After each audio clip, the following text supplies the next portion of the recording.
Hoje eu vou trazer aqui uma ideia para uma reflexão.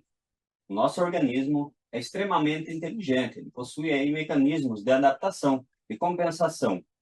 Então isso significa aí que muita coisa pode estar acontecendo e a gente pode não notar. Durante milhões de anos, isso foi se adaptando. Então, há alguns sinais aí, por exemplo, quando a pessoa tem um mau metabolismo da glicose, devido a um excesso de carboidratos, um excesso de açúcar. Isso vai sendo mascarado, tá? Nosso organismo vai respondendo a esse desequilíbrio aí de forma que a gente não nota, até que começa pequenos sinais, mas inicialmente não nota, tá? Nosso organismo não vai colapsar de hoje para amanhã. Se a pessoa tem uma dieta ruim, rica em açúcares, carboidratos, ela não vai ter diabetes semana que vem, dificilmente, tá? Então, isso vai se compensando, como eu falei. O pâncreas produz mais insulina e mantém essa glicose aí, essa glicemia normal.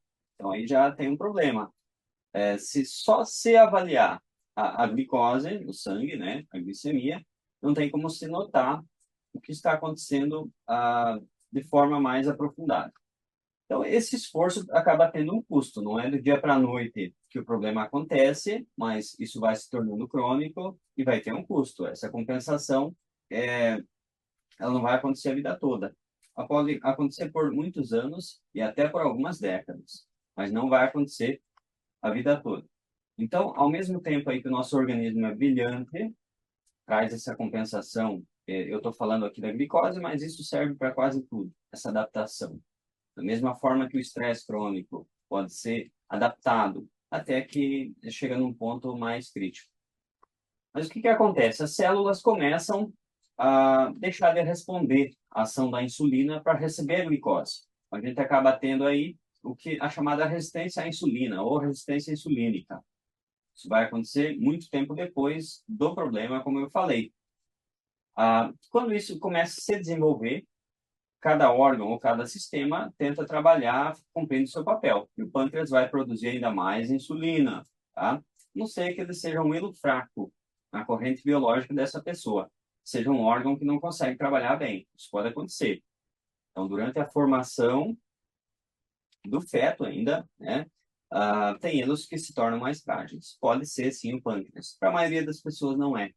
E o pâncreas continua compensando. E as células continuam desenvolvendo a resistência insulínica, desativando os canais para a entrada da glicose.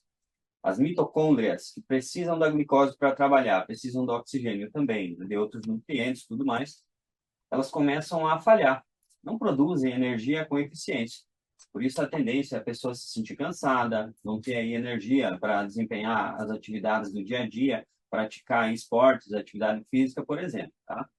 Então, isso vai acontecendo gradativamente, tá? Essa compensação vai acontecendo até que começa a dar sinais.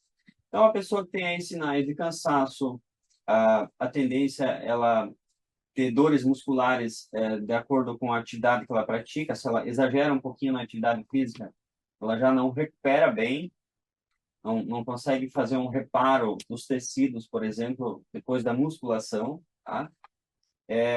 Isso vai trazendo sinais, cansaço crônico, no caso da mulher, a menstruação pode se tornar irregular, o ciclo vai alterando, a unha quebra, o cabelo cai, são sinais, tá?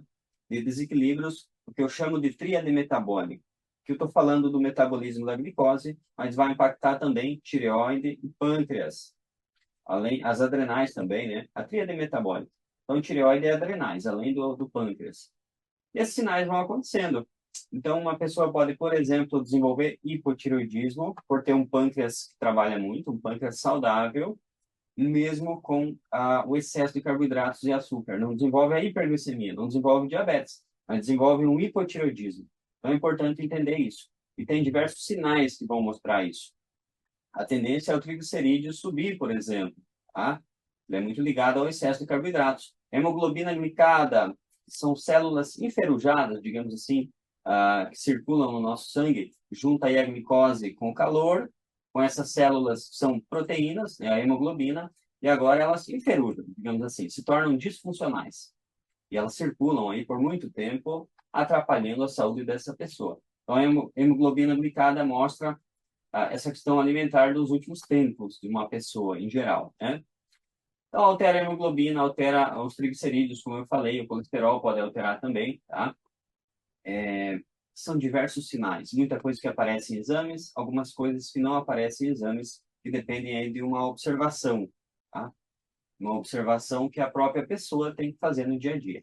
Então, isso vai acontecendo, esses sinais são ignorados, tá? A faixa normal, às vezes, aí dos exames laboratoriais, pode complicar um pouco, ali é um valor de referência, isso tem que ser muito avaliado, tá? Tem que ser avaliado de forma mais personalizada. Então, aqui a recomendação aí, busque aí um profissional que entenda disso, tá? Que entenda de forma personalizada e não de forma estatística, porque isso pode mudar a vida de uma pessoa, tá? As pessoas conseguem viver mais hoje, isso é verdade, mas assim, a saúde, mais saúde aos seus dias, que é o nosso jargão aí, depende de um contexto geral, depende da pessoa ter uma saúde plena, não simplesmente ter mais dias de vida, ter aí mais anos de vida. Então, isso vai compensando até que chega num ponto que a glicose começa a subir no sangue, tá? Começa a se ter aí um pré-diabetes, depois um diabetes, tá? Em alguns casos, quando o pâncreas é um elo super forte, digamos assim, a nossa corrente biológica vai ter elos mais fracos e outros mais fortes. Então, o pâncreas, sendo um elo mais forte, ele pode compensar a vida toda, mantendo essa glicose normal no sangue. Muitas vezes, só isso é avaliado, tá? Ah, e a pessoa tem aí uma série de consequências relacionadas a esses problemas que eu falei. Como eu falo, só uma insulina alta já pode prejudicar muito uma pessoa, absurdamente, tá? Por muitos anos, sem ela ter uma hiperglicemia. Então, eu queria trazer esse contexto geral para vocês terem uma ideia de como isso vai acontecendo, tá? Tem uma frase que eu falo o seguinte: nem toda dieta suicida se reflete em sobrepeso ou diabetes. Então, a pessoa pode ter uma dieta suicida, ou seja, aí, falando aqui de glicose em excesso, né, de açúcares, carboidratos, e ela pode ter aí compensações nesses pontos aí, questão de ter um sobrepeso, ela pode ter uma compensação do metabolismo acelerado, que não deixa ela ganhar peso, tá?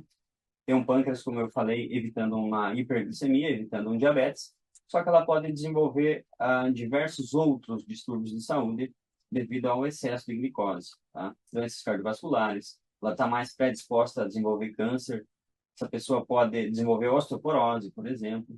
Então, tem uma série de problemas que podem aparecer devido ao excesso de glicose e não se refletir como um sobrepeso ou como uma hiperglicemia, que é o chamado diabetes tipo 2, tá?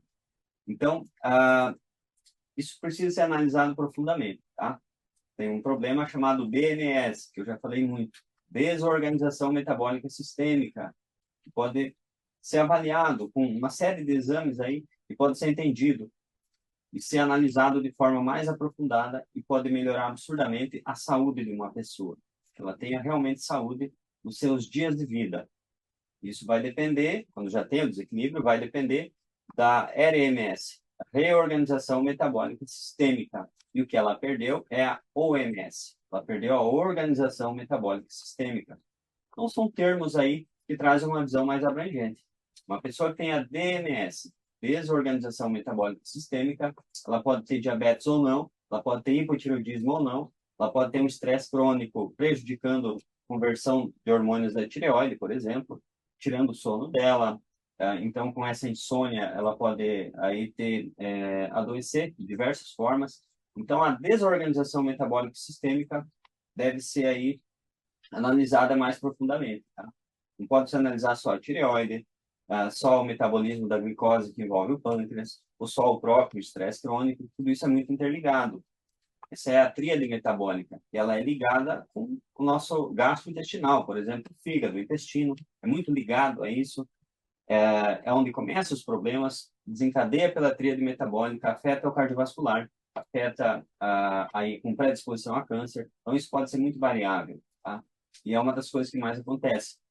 Eu costumo dizer que é opinião minha, mas aproximadamente 95% da população ou mais no mundo moderno vai ter em alguma fase da vida, isso pode se tornar crônico, ah, o que eu chamo de DMS, desorganização metabólica sistêmica.